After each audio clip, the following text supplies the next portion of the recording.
Prince Harry and Meghan Markle's secret visit to the Queen was an important step in the right direction but doesn't mean reconciliation, according to a royal expert.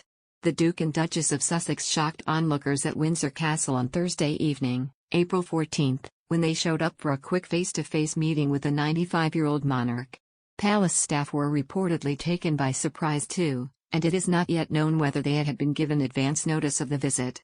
Harry and Meghan dropped by at the official residence while on their way to the Invictus Games in the Netherlands, the Paralympic-style event he set up for wounded service personnel.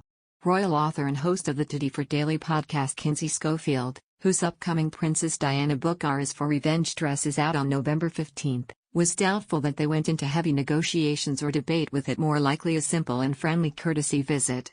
She told, "It probably involved a lot of iPhone videos of grandbabies and stories of silly sentences and baby interests. No big reveal of Harry and Meghan's future plans or requests to contribute to the family, just a sweet catch-up."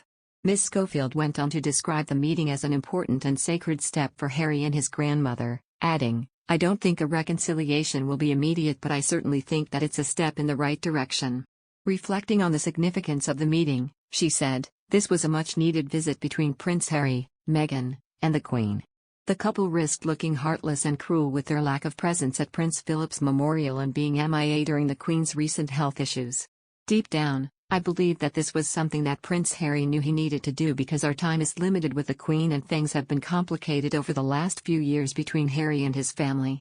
Despite the speculation, it is unlikely that we'll ever know the full details of the meeting in Ms Scofield's opinion, unless they are leaked by the Sussex side. Regardless, the royal expert insisted that Harry and the Queen do love each other and hope that they are able to find some common ground and start the healing process. While it has been announced that the Queen won't be attending the traditional Easter Sunday service, Prince William, his wife Kate, Duchess of Cambridge and other members of the royal family are expected to attend the traditional ceremony at St. George's Chapel. Harry last attended the Easter Sunday service 3 years ago, a year before his exit from the firm. Meghan, who was heavily pregnant, chose to skip the service. At the time, talk of the rift between the Sussexes and the Cambridges was rife.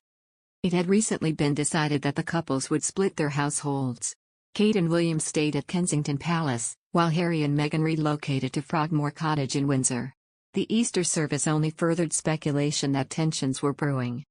Harry was photographed walking by himself as he stared at the ground while William and Kate followed 10 paces behind. William and Harry reportedly did not speak to each other on the way in or out of the chapel and were separated by their cousin Zara Tindall and her husband Mike. When the brothers eventually found themselves side by side, they did not acknowledge each other and Harry quickly walked off and stood alone behind the group. At the time, body language expert Judy James told, "The body language between the two princes here doesn't just add to the speculation that the pair are no longer on speaking terms, it seems to suggest that any rift might have got even wider." When he was single, Harry was always forming a tight and happy trio with William and Kate, but here it looks sadly as though he is going out of his way to have a lack of communication with his brother. Not only does he arrive and leave walking apart from William and Kate, his antics when William closes in by the church entrance make him look awkward and hints that he could be desperate to avoid him. His facial expression looks stern. He seems to raise one hand to touch his face in what looks like a partial cut-off gesture suggesting a desire to hide. It later emerged that, after the church service, Kate and William went to Harry and Meghan's new home in a bid to resolve their issues. At the time, ITV royal editor Chris Shipp said the meeting was significant for both couples. He added, "Kate and William brought around some housewarming presents. Is that a sign they are trying to patch things up?" A palace source told, "The Duchess and Harry have developed a very close bond over the years. Kate is acutely aware of the importance of William and Harry getting along, not just because of perception, but their collective responsibility to the monarchy as a whole.